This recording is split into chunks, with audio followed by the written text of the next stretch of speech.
So the effects of fear and trauma have been known and been studied for a long, long, long time. Mm-hmm. And what this shell shock video proves is that once you're put into this trauma state, they can reprogram you. People say that's healing. In a sense, it is healing. But what you're doing is that shell shock being, okay, and this is World War I, I'm in combat. If you think about the trenches and the trench warfare, that was one of the most brutal and protracted engagements. I wasn't pushing a button as though we're playing video games. I mean, you were out amongst the gas and body stayed out there for days. Yes. And so in this video, you have people who are just trembling uncontrollably. Yes. These aren't tics. These are chronic movements that completely disrupt functioning as a human being. Mm-hmm. But they're able to train your brain again. So what it demonstrates is the ability to retrain. I push through trauma. It's almost like an open slate. Yes. That we can bring people back. Now, in this video, they're relying on the sponginess of the brain, right? The resilience of the brain, the plasticity, to sort of be retrained for good effect. But I think what we've seen through the Asch conformity and through the Milgram experiment is that it can be used very, very differently and to our detriment. Mm-hmm. To our detriment. I want to come back to self-censorship. And I want you to jump in here because you noted this as we were planning these series, and that's something that you've noted other people too. Oh, did you want to discuss that real quick? People today have a tendency to self-censor themselves. In other words, we call it, I guess, being PC, politically correct. Mm-hmm. But if you've ever noticed when you come into a conversation and you can tell people who will self-censor themselves. In other words, it's not essential. It's not sustainable. Mm-hmm. And even when we turned around and with even COVID, people were doing the exact same thing. This is their rebuttal, or this is their argument for, or, and it's just ironic that it happens. It's not just the fact that these are adults. You have this happening even with kids today. Oh, yeah. And that's kind of frightening because we have this as what we're looking at. And at the same time, I don't know if people get the gravity of moving forward and what that generation will be over and over again. Because if we're struggling in survival mode this hard, it's going to be interesting what comes next. So, but yes, there's a self-censorship, I think, to that, especially if the only reaction you have is a survival mode, if that makes sense. Yeah.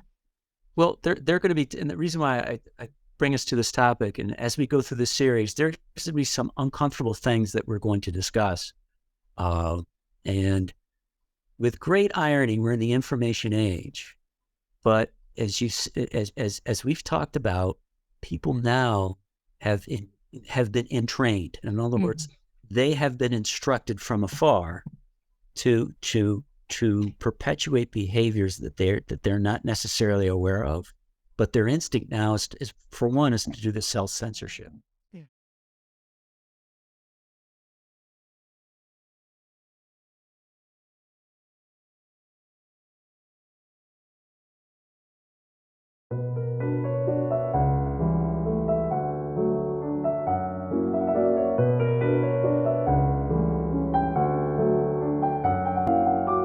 There's something totalitarianism offers which a lot of people deeply enjoy.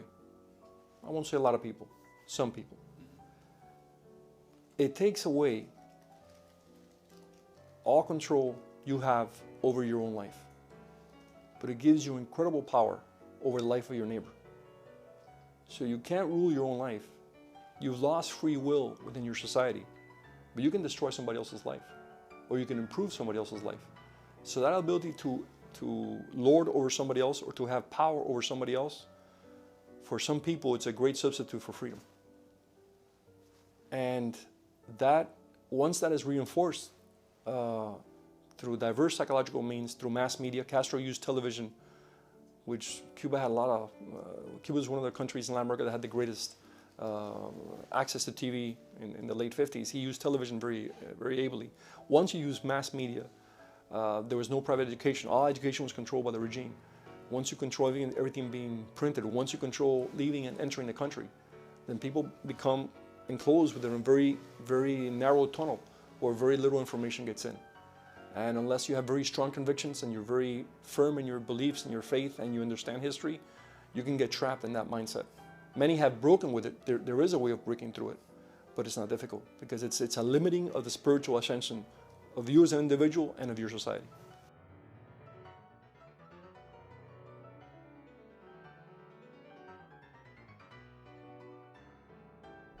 We defined severed conscience as a state of mind that traps an individual, cutting them off from exercising their faculties and to perceive reality by remaining open to manipulation through progressive and technological means. While the tragedies of history have similar facets, when we compare those societies to the state of mental health in our society today, we will see that we have been in an even weaker position than people of past failed dystopias. Now I caution you, when you hear the phrase, "It can never happen here," it is surprising that even those who have claimed in history utter this phrase, and while they may know history, they do not understand the history of man. What is amazing is that the deaths of millions and treating humans worse than cattle has been done in the name of building better societies. More misery has been visited upon humanity by acceptance of the collective good over the value of the individual. Even in our early American history, we have evidence of fear-driven purges of communities. The utopians managed to render one of Europe's most prosperous nations, Russia, in a complete shambles, killing millions through starvation and outright extermination. One consistent requirement of utopian procedure is detachment of its subject from ordinary human affairs. Acting with detached intelligence is what utopians are all about, but a biological puzzle intrudes. Detaching intelligence from emotional life isn't really possible. In this next episode, we are going to look at the history of manipulation.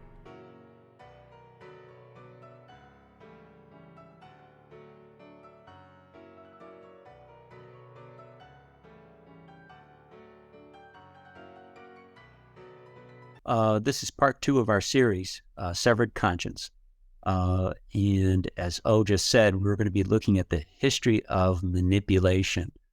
Part of the mission when we started is that we wanted to make sure that we had identified something that was unique. So in other words, there have been other theories of mass control, and we wanted to ensure that that what we're presenting is not just another form of another theory.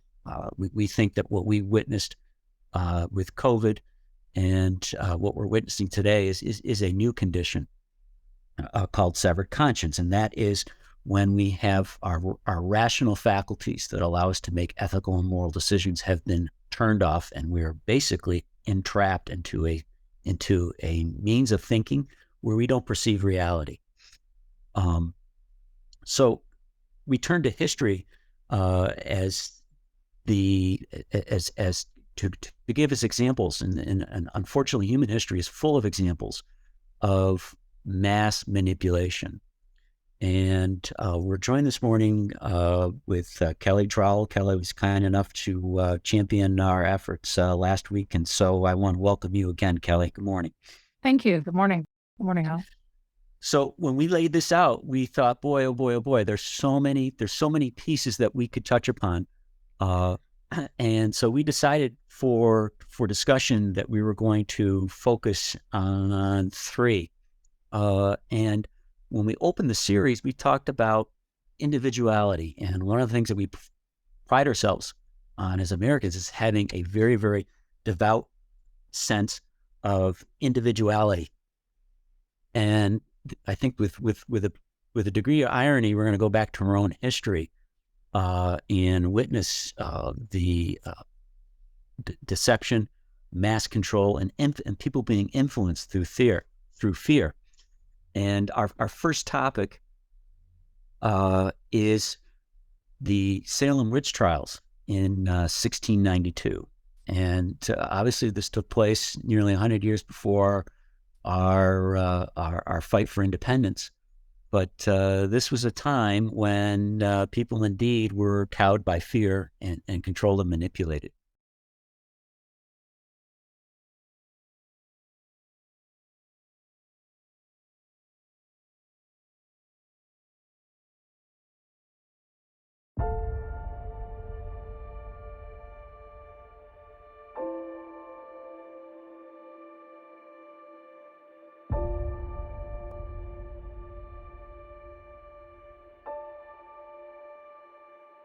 When Facebook was getting going, I had these people who would come up to me and they would say, you know, I'm not on social media. And I would say, okay, you know, you will be. And then they would say, no, I value my real life interactions. I value the moment. I value presence, and I value intimacy. And I would say, well, you're a conscientious objector. That's okay. You don't have to participate, but you know, we'll get you eventually. and like, I don't know if I really understood the consequences of what I was saying. And one of the things that we recognized in our research here is that social media and the concept of constant discovery, the concept of infinite scroll, and by infinite scroll, I mean, I have a list, I scroll, and I think I'm at the bottom. Well, boy, I just brush with my thumb and I scroll and I see maybe 10 or 20 other items. And with social media, particularly platforms like Twitter, we have short bursts of information that grab our attention. So within the course of maybe a minute, I'm exposed to something that enrages me. I'm exposed to something that makes me laugh. I see takes that close associates have on subjects. I either agree or disagree. All of this over a course of a minute, and then it's repeated, and it's repeated, and it's repeated. And you look up from the laptop, you look up from the phone, and hours have gone by. So social media obviously has a draw. I think there's an addiction factor to that. And many of this is much of this result comes from the fact that there is a chemical in our brains called dopamine that gets overstimulated when using social media. Kelly, can you clue us in on dopamine and what are the factors that our brain produces it? Sure. Well, in 1957, Catherine Montague discovered this in the brain as a neurotransmitter. So the long and the short of it is then a guy named Carlson went on to further examine it. And what he began to understand was that it's a precursor for norepinephrine, but it goes a step further. What it does, so if we think about the brain in terms of the gut brain in connection with the brain that's housed in our head, there's a conversation that goes on pretty regularly about fight and flight, but there's also a conversation that goes on about comfort. And so we're always trying to stay just outside of pain. And it's kind of a myth that we're always pleasure seeking, because we're not. We're just trying to avoid pain. There are a lot of stressors that have a toll on the body, and these are all impacted by a number of both internal, external factors, as well as belief system. So as a result of this, those neurotransmitters are always looking for a way to stay in homeostasis. And the discovery of this neurotransmitter, what a lot of research science was doing was looking at, how does this work? And then eventually in the 70s, they began to look at how do images affect this? How does the brain interpret those images? What is related to this? And then the correlation of the norepinephrine and the adrenaline, and there's about 37 other chemicals, and I'm probably getting that number even wrong because science is showing there's more and more happening than we thought.